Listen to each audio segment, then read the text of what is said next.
नमस्कार दोस्तों, स्वागत है आप सभी का आपके अपने इस YouTube चैनल पर जिसका नाम है जीएस बूस्टर। मैं हूं अनूप उपाध्याय और आप सभी के लिए लेकर आ चुका हूं ज्योग्राफी का मल्टीपल चॉइस क्वेश्चन का प्रैक्टिस सेट जो कि TGT, PGT, LT GIC, UGC NET, assistant professor, DSSB, Kendriya Vidyalaya, इसके अलावा स्टेट पीएससी या अन्य जो भी प्रतियोगी परीक्षा जहां भूगोल से मल्टीपल चॉइस क्वेश्चन पूछे जाते हैं वहां के लिए हेल्पफुल होगा। रोज शाम 7 बजे हम आ जाते हैं। तो इसका प्लेलिस्ट भी बना हुआ है, तो इसको भी आप ध्यान से देखें और इसके अलावा चैनल को इसलिए सब्सक्राइब कर लीजिए क्योंकि यहाँ अब जल्द ही ज्योग्राफी के अलावा, करंट अफेयर्स के अलावा हिस्ट्री, पॉलिटी, इकोनॉमी, साइंस के भी जो है वो टॉपिक्स आपको देखने को मिलेंगे। चैनल पे पहली बार हैं तो भी कमेंट से बता दीजिए और कहाँ से जुड़े हुए हैं ये भी आप कमेंट्स बताइए कि मतलब किस स्थान से आप इस वीडियो को देख रहे हैं। चलिए स्टार्ट करते हैं दोस्तों आज के सेशन को। और जो सबसे पहला क्वेश्चन आपके स्क्रीन पर देखने को मिल रहा है, प्रश्न है, डोलड्रम की विशेषता क्या है? डोलड्रम जो है इसकी विशेषता क्या है? एक समान उच्च दबाव, एक समान निम्न दबाव, कम आर्द्रता, उच्च वायु वेग। आपको बताना है कि डोलड्रम क्या है, डोलड्रम की विशेषता क्या है। दोस्तों डोलड्रम के बारे में अगर हम बात करें तो सबसे पहले इस डोलड्रम को समझने के लिए हमें एक ग्लोब की आवश्यकता होगी। आप अपने स्क्रीन पर ये देख रहे होंगे, आपको ग्लोब नजर आ रहा होगा, ठीक। और ये आपको विषुवत रेखा जो है वो केंद्र में देखने को मिल रही है, अक्षांशीय रेखा है। डोलड्रम जो है इस विषुवत रेखा से 5 डिग्री उत्तर और 5 डिग्री दक्षिण की स्थिति है। और यह वह क्षेत्र है जहां ट्रेड विंड्स यानी कि जो व्यापारिक पवने हैं, जो उत्तरी गोलार्ध से और दक्षिणी गोलार्ध से आती है, वो 5 डिग्री के पास पहुंचकर ऊपर की तरफ उठने लगती है दोनों क्षेत्र में। तो यहाँ जो है वो एकदम शांत क्षेत्र होता है, ठीक। तो ये ऐसा क्षेत्र है जिसको कि हम कह सकते हैं कि यह कम दबाव का, अगर हम बात करें, एक समान निम्न दबाव या कम दबाव का क्षेत्र है ये डोलड्रम। चलिए आगे बढ़ते हैं अगले प्रश्न के ऊपर। अगला प्रश्न देखते हैं क्या है अगला प्रश्न। अगला प्रश्न आपके स्क्रीन पर है दोस्तों। संयुक्त राज्य अमेरिका के निम्नलिखित क्षेत्रों में से कौन सा क्षेत्र टोर्नेडो एली के नाम से जाना जाता है? Which one of the following region of the USA is known as a tornado alley? Pacific coast, प्रशांत तट, दूसरा है अटलांटिक समुद्री तट, अटलांटिक सी बोर्ड, अलास्का या मिसिसिपी प्लेन्स। आपको बताना है कि राइट आंसर क्या है, ए, बी, सी या डी। प्रश्न आपके सामने आपके स्क्रीन पर है, आपको बताना है कि सही उत्तर क्या है मेरे दोस्त। तो दोस्तों मिसिसिपी का जो मैदान है, इस मैदान के बारे में हम कहते हैं कि यह संयुक्त राज्य अमेरिका का जो है वो टोर्नेडो एली के नाम से जो है वो इसे जाना जाता है। अगला प्रश्न है, उष्णकटिबंधीय चक्रवात भूमध्य रेखा के करीब नहीं आते क्योंकि? ठीक है, the tropical cyclone do not occur close to equator because of calm air, शांत हवा का क्षेत्र होता है, एक्सेसिव हीट, अत्यधिक गर्मी का क्षेत्र होता है, the wind are too wet and heavy, हवाएं बहुत गीली या आर्द्र और भारी होती हैं, वीक कोरिलिस फोर्स, कमजोर कोरिलिस बल। आपको बताना है कि राइट आंसर क्या है, ए, बी, सी या डी। तो दोस्तों आप सभी जानते हैं कोरिलिस बल के बारे में, जो पृथ्वी के अपने अक्ष पर घूर्णन के चलते उत्पन्न होने वाला बल है। और यह कोरिलिस बल जो है, अगर हम बात करें तो उत्तरी गोलार्ध में अपने दाएं ओर और दक्षिणी गोलार्ध में बाईं ओर जो है वो घूमती है। लेकिन उष्णकटिबंध के क्षेत्र में अगर हम बात करें, ठीक है, भूमध्य रेखा के करीब अगर हम बात करें तो भूमध्य रेखा के पास ये कमजोर कोरियोलिस बल जो है, इसीलिए भूमध्य रेखा के पास हमें उष्णकटिबंधीय चक्रवात नहीं देखने को मिलते। अगला प्रश्न आपके स्क्रीन पर है, प्रश्न को बड़े ध्यान से देखिए। ठीक, अगला प्रश्न है स्टेटमेंट वाला प्रश्न है, इसको आप देख सकते हैं। नीचे दो कथन दिए गए हैं जिनमें से एक अभिकथन है और दूसरा कारण है, ठीक है ना। अभिकथन पे चलते हैं। भूमध्य रेखा के दोनों ओर 5 से 8 डिग्री अक्षांश के भीतर स्थित क्षेत्रों में पूरे वर्ष वर्षा होती रहती है। ठीक है, ये पहला स्टेटमेंट देखने को मिल रहा है। दूसरा कारण क्या दिख रहा है, उच्च तापमान और उच्च आर्द्रता के कारण भूमध्य रेखा के पास दोपहर में ज्यादातर संवहनीय वर्षा होती है। नीचे दिए गए कोड से आपको बताना है कि राइट आंसर क्या है, ए, बी, सी या डी। तो दोस्तों ये दोनों के दोनों स्टेटमेंट जो है वो सही है, कथन और कारक जो है वो दोनों सही हैं, यानी कि बी जो है वो आपका राइट आंसर है। भूमध्य रेखा के पास 5 से 8 डिग्री के अक्षांश के भीतर हम जानते हैं कि पूरे वर्ष भर जो है इस क्षेत्र में वर्षा होती है। और हम इस क्षेत्र के बारे में बात करें तो दिन में यहाँ का तापमान बहुत ज्यादा होता है, लेकिन दोपहर के बाद हमें क्या देखने को मिलता है कि यहाँ संवहनीय जो है वो वर्षा हमें देखने को मिलती है। अगला प्रश्न आपके स्क्रीन पर है दोस्तों। वायुमंडल की सबसे निचली परत को क्या कहा जाता है, the lowest layer of the atmosphere? तो दोस्तों इसके पहले की भी वीडियो में अगर आपने देखा होगा, नहीं देखा होगा तो आप प्लेलिस्ट में देखिए, एक एक करके सारे जो है वो क्वेश्चंस, मल्टीपल चॉइस क्वेश्चन जो है उसके प्लेलिस्ट बना दिए गए हैं। उसमें आप देखेंगे तो कल भी हमने डिस्कस किया था कि वायुमंडल की 5 परतें होती हैं, जिसमें सबसे नीचे की जो परत है जिसको कि हम क्षोभ मंडल कहते हैं, और क्षोभ मंडल का मतलब सबसे ज्यादा डिस्टर्बिंग ये एरिया होता है। यहाँ जितने भी मौसमी घटना होते हैं वो यहीं होते हैं। और क्षोभ मंडल को अगर हम बात करें तो हम इंग्लिश में जो है क्या कहते हैं, ट्रोपोस्फेयर के नाम से हम जानते हैं। तो ट्रोपोस्फेयर या क्षोभ मंडल जो है वो सबसे नीचे की जो है वो परत है। आगे बढ़ें अगले प्रश्न पर। अगला प्रश्न आपके स्क्रीन पर है, देखिए ध्यान से प्रश्न को। ठीक, अगला प्रश्न आपके स्क्रीन पर क्या है, वह परत जहां ऊंचाई बढ़ने के साथ तापमान में कमी बिल्कुल नहीं होता है। ठीक है ना। The layer where the decrease in temperature with increasing altitude is totally absent. आपको बताना है वो कौन सा मंडल है जहां इस प्रकार की घटना देखने को मिलती है। तो दोस्तों, क्षोभ मंडल के बारे में अगर हम बात करें तो यहां हम जानते हैं कि पृथ्वी के धरातल से जैसे जैसे आप ऊपर की तरफ बढ़ते हैं तो यहां आपको तापमान में कमी देखने को मिलेगा। दूसरी, अगर हम आयन मंडल के बारे में बात करें तो यहां बम्बार्डिंग सबसे ज्यादा होती है, इसलिए यहां का तापमान जो है वो अधिक रहता है। समताप मंडल के बारे में अगर हम बात करें तो नाम से ही आपको समझ में आ रहा है समताप, यानी कि समान ताप वाला क्षेत्र। तो समताप मंडल जो है वो पृथ्वी के वायुमंडल का वह क्षेत्र है जिसमें ऊंचाई बढ़ने के साथ साथ तापमान जो है वो क्या होता है। प्रश्न क्या है, ऊंचाई बढ़ने के साथ तापमान में कमी बिल्कुल नहीं होती है। तापमान क्या होता है, यहां बढ़ता जाता है। ठीक है, और यहां तापमान में वृद्धि के कारण क्या है, तापमान में वृद्धि का कारण ये है ओजोन परत जो इसमें होता है वो पैराबैंगनी किरणें अल्ट्रावायलेट रेज को क्या करता है, अवशोषित करता है। ठीक है ना। अगला प्रश्न अगर हम बात करें, आपके स्क्रीन पर ये अगला प्रश्न है, निम्नलिखित कथनों पर विचार करें।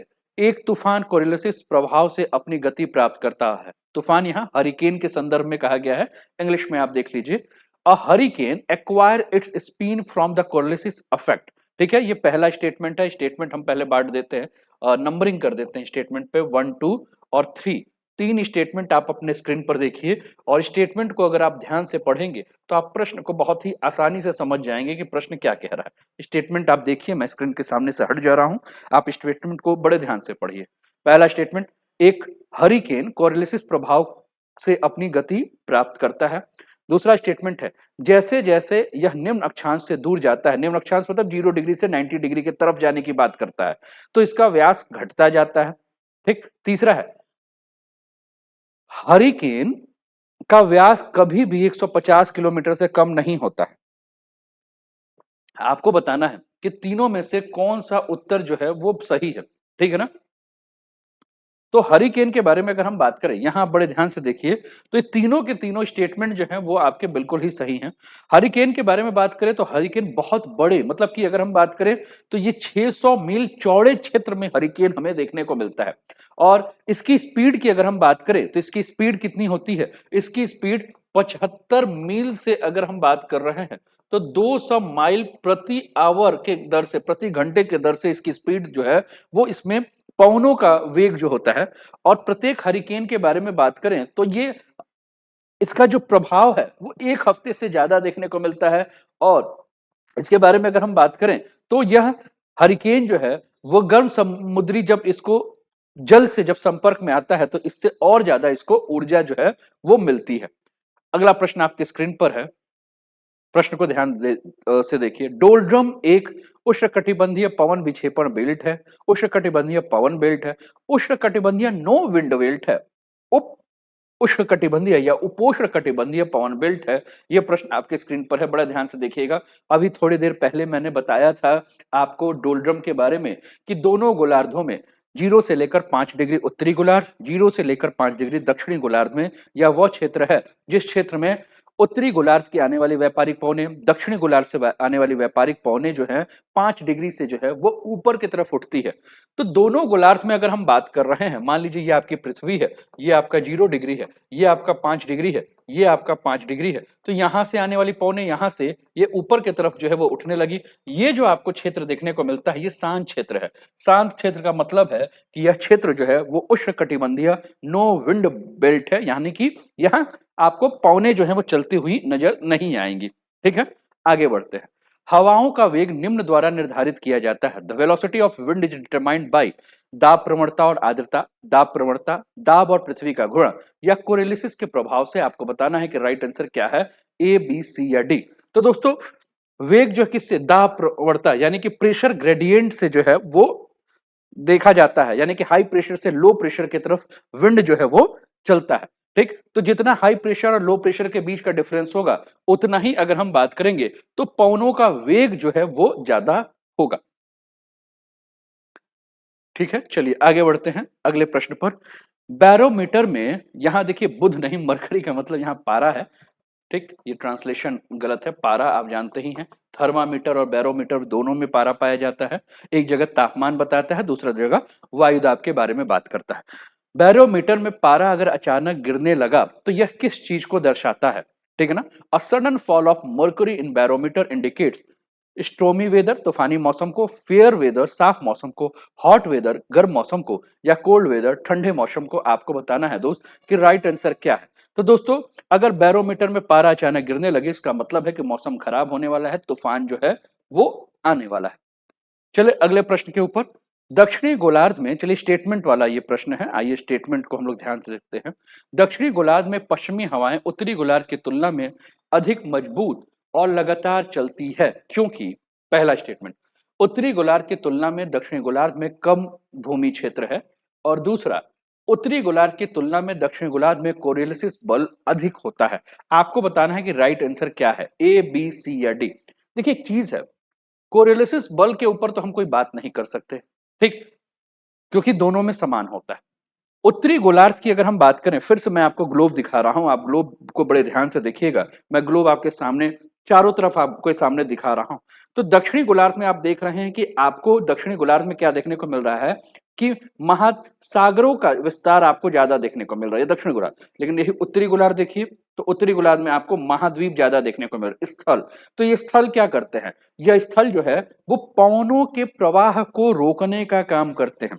इसलिए अगर हम बात करें तो उत्तरी गोलार्ध की तुलना में दक्षिणी गोलार्ध में भूमि क्षेत्र कम होने के कारण हमें क्या देखने को मिलता है कि लगातार और तीव्र गति से पवनें चलती हैं। इसलिए केवल बी ऑप्शन जो है वो क्या है आपका सही।